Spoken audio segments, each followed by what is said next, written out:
There is a moment in late spring and early summer when I am compelled to grab my camera bag and get outdoors. Before my local waterfalls begin to dry up for the summer, and just as the forest comes back to life, I take time for myself, and so should you.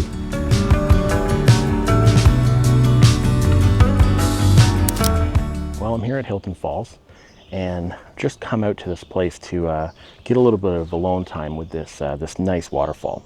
Shot this waterfall a couple times before. I think actually maybe the second or third episode I did was at this waterfall.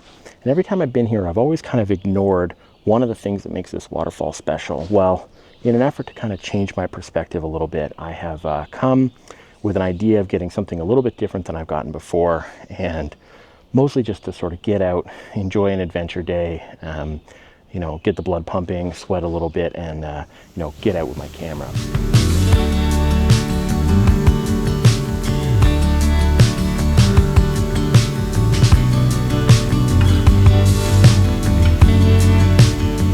Normally when I come to this waterfall, I kind of go straight down to where the waterfall sort of pool is, and I try to get a really high angled shot. Now, the problem is that there's lots of really nice elements that I basically ignored. In some cases, I've ignored that there's sort of this like beautiful moss and lichen on either side of the falls that actually has water kind of dripping down through it. And this used to be a mill, so actually there's this like old ruin just right over here that's really quite nice. And I've just kind of skipped over all of that. Well, I think today I'm going to try to get 3 shots, one including kind of every element that I can, one maybe a little bit further back and showing off the falls is a little bit further away, and then one I don't really know what I'm going to get. But either way, it's all just sort of being out in nature, being out with your camera and capturing the best shots that you can and enjoying yourself. And so that's what I'm planning on doing today.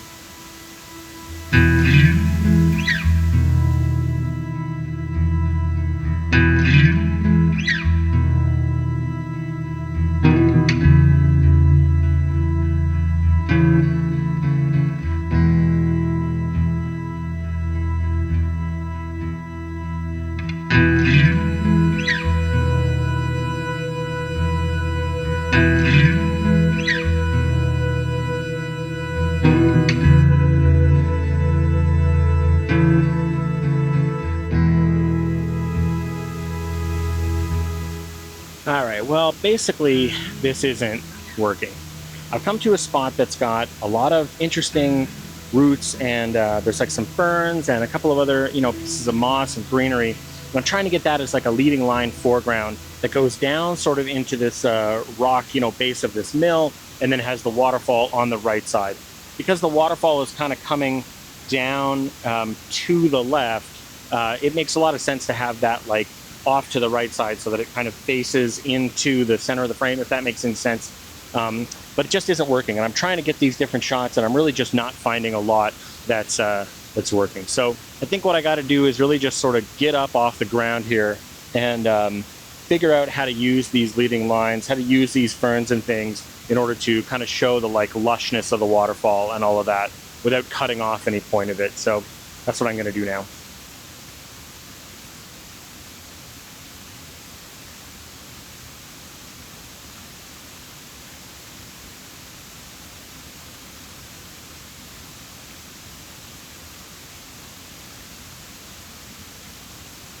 So as you can probably imagine, I have a whole ton of vlogging gear, and I don't usually use it for photography, but every once in a while, something comes in handy where my regular photography gear just doesn't do the thing that I want it to do. This is now such a time. So I'm trying to set up my camera, my tripod in all these roots, and the traditional like photography tripod just is, the legs are just too long. It's getting in the way, it's hanging up on these roots, it's doing all these different things. And so actually what I've done is I've pulled out this tiny little tripod, which normally has like a camera, a little vlogging camera on top of it or something like that. But it's small, it's a little carbon fiber thing, and it's going to be able to really just sit right among these roots, really no problem, without causing a lot of fuss. So I'm going to actually change over to this. It's not really as stable, but stability is sort of weighed against the things that it's on. And so right now my camera is not stable at all because I can't really get a firm footing on the ground. This is going to do a much better job. Okay, let me just kind of explain what it is that I sort of did here with this composition. So right in front of me is a whole bunch of ferns and some roots, and actually the root system kind of continues on, but I found this part of it to be the most interesting. After that, you've got this sort of mill ruins, right? This beautiful old stone, kind of chipped away at ruins that really just, helps to frame up this waterfall oh so perfectly.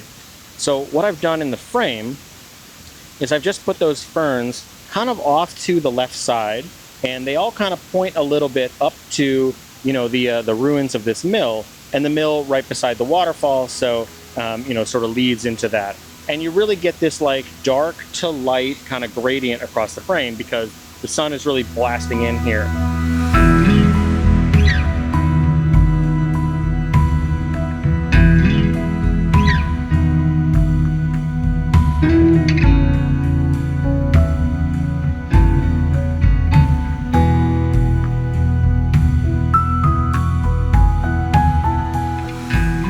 So I think I'll kind of remember this shot, and then maybe I'll go take the same type of thing but from a different vantage point, maybe in the water a little bit and really low down so that I've got the kind of current flowing by. Let's see how that goes.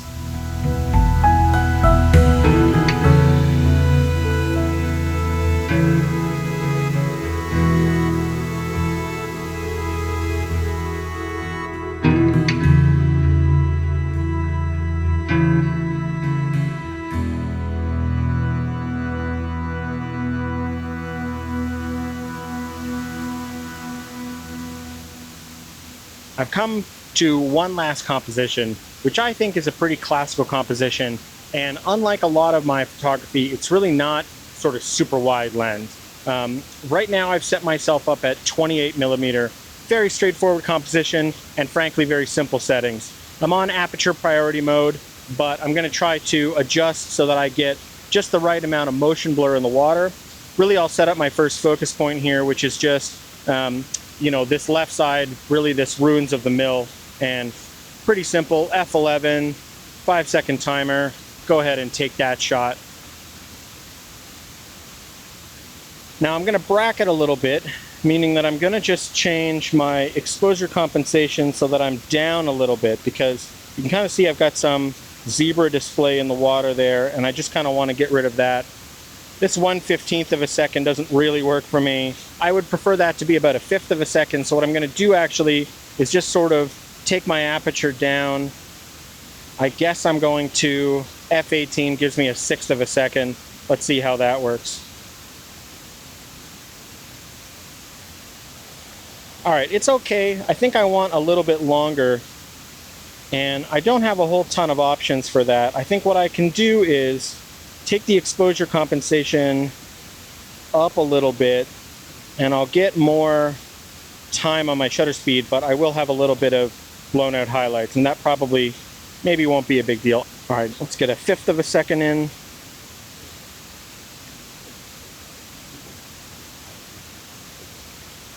Fifth of a second's pretty good, actually. I really like the sort of light beam that's coming in and lighting this up, and I think that's probably better than getting the shutter speed just perfect. So I'm a fan of that. I'm going to go with this.